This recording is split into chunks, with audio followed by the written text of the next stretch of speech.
Baik, sungguh pun ekonomi dan juga perdagangan dunia kita termasuk industri halal terganggu selama tempoh lebih kurang 2 tahun selepas pandemik COVID-19.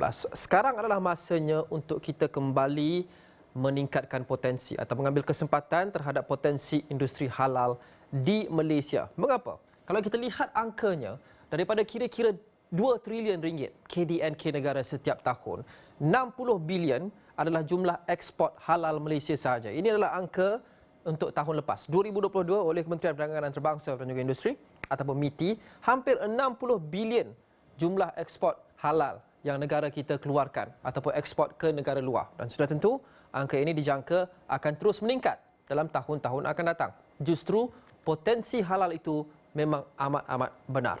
Tapi dalam kita melancarkan plan dan sebagainya untuk kita memaksimalkan potensi halal, untuk merancangkan ekonomi kita dan mewujudkan pekerjaan lebih banyak untuk anak tempatan sebagai contoh, di mana kita patut tuju?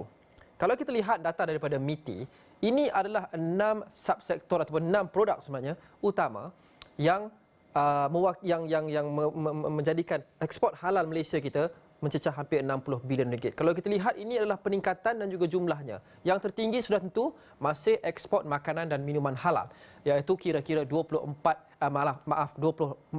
bilion ringgit, meningkat hampir 58% berbanding tahun sebelumnya, iaitu 2021. Ramuan dan bahan-bahan halal juga menjadi antara yang tertinggi. 23.35 bilion ringgit kita ekspor, peningkatan yang amat banyak berbanding tahun sebelumnya, 73.1%. Kosmetik dan penjagaan diri halal juga ada, jumlahnya kecil kalau kita bandingkan dengan makanan dan minuman atau ramuan, kurang 4 bilion ringgit, tapi peningkatan sangat signifikan juga kita saksikan di situ berbanding tahun sebelumnya.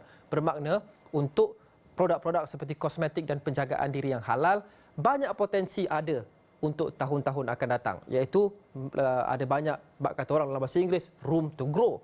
Dan kalau kita lihat trend yang sama juga di sini untuk bahan kimia industri halal.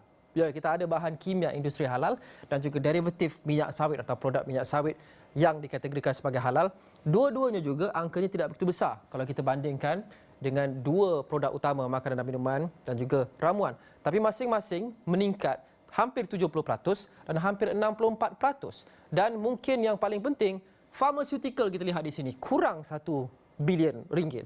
Tapi ia meningkat hampir 160% ekspor pharmaceutical halal Malaysia ke peringkat global untuk tahun 2022. Jadi plan ini sesuatu yang memang kita alu-alukan, dan kita lihat semua produk ini, semua subsektor kepada industri halal ini mempunyai potensi yang sangat besar untuk terus berkembang dan menjana ekonomi kita dan juga menyediakan lebih banyak pekerjaan berkualiti tinggi.